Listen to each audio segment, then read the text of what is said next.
നമസ്കാരം. വിഷൻ 2040 ന്യൂസിലേക്ക് ഏവർക്കും സ്വാഗതം. ഞാൻ ഏഞ്ചൽ. പ്രധാന വാർത്തകൾ. വിശ്വാസ രൂപീകരണ വിഭാഗത്തിന്റെ നേതൃത്വത്തിൽ നല്ല സമര ദിനമാഘോഷം നടന്നു. തെള്ളകം ഇടവകയുടെ ജനകീയ വികസന സമിതിയുടെ പ്രഥമ യോഗം നടന്നു. കുട്ടികൾക്കും യുവജനങ്ങൾക്കുമായ ധ്യാനം നടത്തപ്പെട്ടു. വാർത്ത വിശദമായി. തെള്ളകം സെന്റ് മേരീസ് ദേവാലയത്തിൽ ജൂലൈ 13-ാം തീയതി മതബോധ വിഭാഗത്തിന്റെ നേതൃത്വത്തിൽ നല്ല സമര ദിനം ആഘോഷിച്ചു. അതിന്റെ ഭാഗമായി ഗാന്ധിനഗർ പ്രൊവിഡൻസ് ഹോമിലെ കുട്ടികൾ ദേവാലയത്തിൽ എത്തുകയും വിവിധ കലാപരിപാടികൾ അവതരിപ്പിക്കുകയും ചെയ്തു. തദവസരത്തിൽ സൺഡേ സ്കൂൾ വിദ്യാർത്ഥികൾ സമാഹരിച്ച ഉപഹാരങ്ങൾ സ്വീകരിക്കുകയും ചെയ്തു.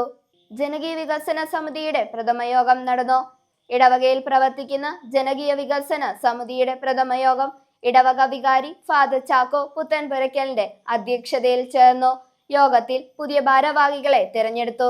കുട്ടികൾക്കും യുവജനങ്ങൾക്കുമായി ധ്യാനം നടത്തപ്പെട്ടു. ജൂലൈ 12-ാം തീയതി ശനിയാഴ്ച കുട്ടികൾക്കും യുവജനങ്ങൾക്കുമായി കൊച്ചി ജെ ബാൻഡ് ടീമിന്റെ നേതൃത്വത്തിൽ ധ്യാനം നടത്തപ്പെട്ടു. ഫാദർ പ്രിൻസ് മാളിക്കലാണ് ധ്യാനം നയിച്ചത്. സമ്മർ ഫസ്റ്റ് സീസൺ 1 സ്കോളർഷിപ്പ് ക്ലാസുകൾ ആരംഭിച്ചു.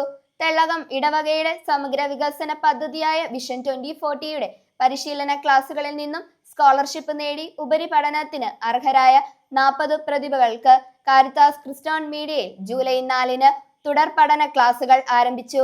തെള്ളകം ഹോളിക്രോസ് വിദ്യാസദൻ നല്ല പാഠം പദ്ധതിയുടെ ഭാഗമായി ഭക്ഷണ കിറ്റുകൾ വീടുകളിൽ എത്തിക്കുന്ന പദ്ധതിക്ക് തുടക്കം കുറിച്ചു. വാർത്തകൾ അവസാനിച്ചു. നന്ദി.